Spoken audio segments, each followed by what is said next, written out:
एक वक्त था जब न्यूज चैनल्स का काम था खबरें दिखाना, लेकिन आजकल के न्यूज चैनल्स को देखकर लगता है कि ये खबरें दिखाने से ज्यादा खबरें बनाने की कोशिश करते हैं। वेदर फोरकास्टिंग से लेकर क्राइम रिपोर्ट तक हर न्यूज हाई वीएफएक्स और सस्पेंस बैकग्राउंड के साथ ऐसे दिखाई जाती है जैसे कि सास बहू का सीरियल चल रहा हो। और जब ईरान इजराइल जैसे वॉर की न्यूज कवरेज करनी हो तो उन्हें ऐसे दिखाया जाता है कि वो रिपोर्टिंग न्यूज स्टूडियो से नहीं बल्कि सीधा वो रूम से ही शूट कर रहे हो। क्या ये वही मीडिया है जिसे हमारे देश की डेमोक्रेसी का चौथा पिलर माना जाता है, जो एक वक्त पर सिर्फ खबरें ही नहीं बल्कि लोगों को जागरूक करने का भी काम करता था, जिससे इंदिरा गांधी जैसे डिक्टेटर ने भी इमरजेंसी लगाते समय सबसे पहले प्रेस मीडिया की पावर कट करते हुए उन पर सेंसरशिप लगा दी थी ताकि कोई उनके खिलाफ कुछ बोल ही ना सके। तो फिर आज ऐसा क्या हुआ कि न्यूज चैनल्स की रिपोर्टिंग करने में इतना बड़ा अंतर आ गया? चलिए जानने की कोशिश करते हैं आज की इस वीडियो में।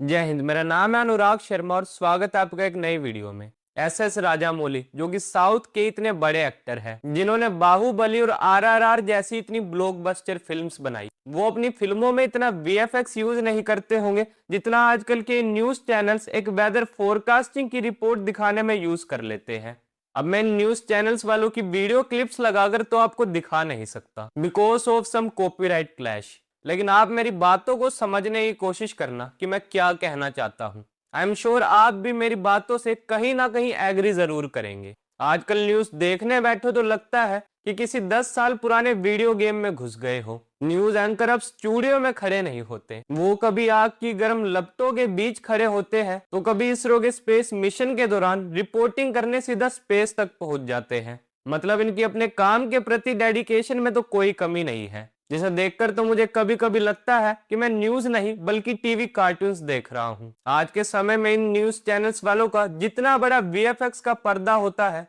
उतनी ही खोखली इनकी रिपोर्टिंग हो चुकी है। मॉनसून आते ही इनके स्टूडियो में ऐसे तूफान आने लगता है कि इन्हें बारिश की रिपोर्टिंग करने के लिए भी स्टूडियो में छाता लेकर खड़ा होना पड़ता है ताकि हमें पता चल सके कि बाहर कितनी जोर से बारिश हो रही है। मतलब ये न्यूज चैनल्स वाले के अपनी ऑडियंस को इतना डम समझते हैं कि उन्हें इतना भी नहीं पता होगा कि बारिश क्या होती है या फिर बारिश के समय बाहर छाता लेकर जाना पड़ता है। हम न्यूज देखते हैं ताकि आज के मौसम का हाल जान सके और उसकी पूरी जानकारी लें, लेकिन नहीं, इन्हें तो दिखाना है कि एंकर कैसे साइक्लोन के बीच सरवाइव कर रहा है ताकि इनकी न्यूज चैनल्स की टीआरपी बढ़ सके और एडवर्टाइजर से ज्यादा पैसा कमाया जाए, जिसकी वजह से हर न्यूज की गंभीरता को तो किसी कोने में ही दफन कर दिया जाता है। और वहीं अगर बात ईरान इजराइल जैसे वॉर न्यूज की हो जाए तो इन न्यूज का कवरेज ऐसे किया जाता है कि मानो इनके स्टूडियो में ही वॉर चल रहा हो। जैसा देखते हुए कहना बिल्कुल गलत नहीं होगा कि आजकल के न्यूज चैनल्स वॉर की रिपोर्टिंग दिखाने से ज्यादा उसकी वॉर फिल्म शूट करने की कोशिश करते हैं, जहां एंकर ऐसी गंभीर सिचुएशन में वॉर से जुड़े फैक्ट्स को डिस्कस करने के बजाय वीएफएक्स से बनाए गए दुश्मन देशों के फाइटर जेट्स और वॉर टैंकर्स में बैठकर उनकी जानकारी देने की कोशिश करते हैं कि कौन सा कितना ज्यादा खतरनाक है,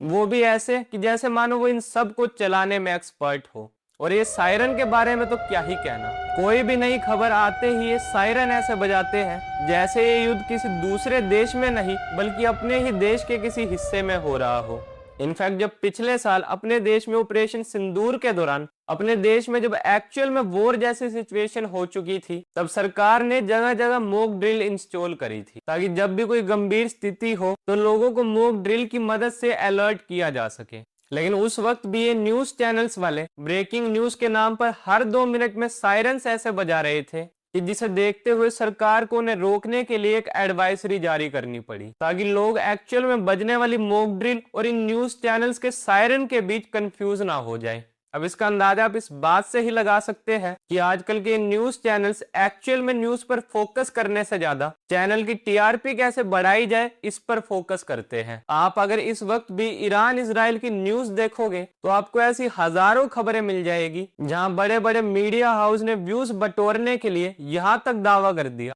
कि ईरान ने दुबई के बुर्ज खलीफा पर हमला कर दिया, जबकि असल में ऐसा अब तक कुछ भी नहीं हुआ है। इवन ऑपरेशन सिंदूर के दौरान भी ऐसी कई अनवेरिफाइड न्यूज चलाई गई थी, जहां एंकर्स द्वारा लाइव टेलीविजन पर यह दावा किया गया था कि भारतीय सेना ने पाकिस्तान के लाहौर, इस्लामाबाद और सियालकोट पर हमला करते हुए उन्हें अपने कब्जे में ले लिया। अब इस तरह की वॉर रिलेटेड खबरें तो कुछ स्पेसिफिक टाइम के लिए ही चलाई जाती हैं, जब भी किसी देश में एक्चुअल में युद्ध हो रहा हो। लेकिन एक वॉर ऐसी भी है जो हर न्यूज चैनल्स पर 24 घंटे चलती है, और वो है लाइव डिबेट्स, जहां अलग अलग पार्टियों के प्रवक्ता और अलग अलग धर्म और मजहब के लोगों को बैठाकर डिबेट्स करवाई जाती है, जिसका निष्कर्ष तो कुछ नहीं निकलता, लेकिन आम लोगों के बीच एक दूसरे को लेकर भेदभाव और शत्रुता की भावना बढ़ती है। अगर डिबेट्स करवानी ही है तो डिबेट्स ऐसी होनी चाहिए जिससे लोगों को कुछ सीखने को मिले और वो सही और गलत के बीच फर्क जान सके। लेकिन इन न्यूज चैनल्स वालों को तो क्या ही फर्क पड़ता है,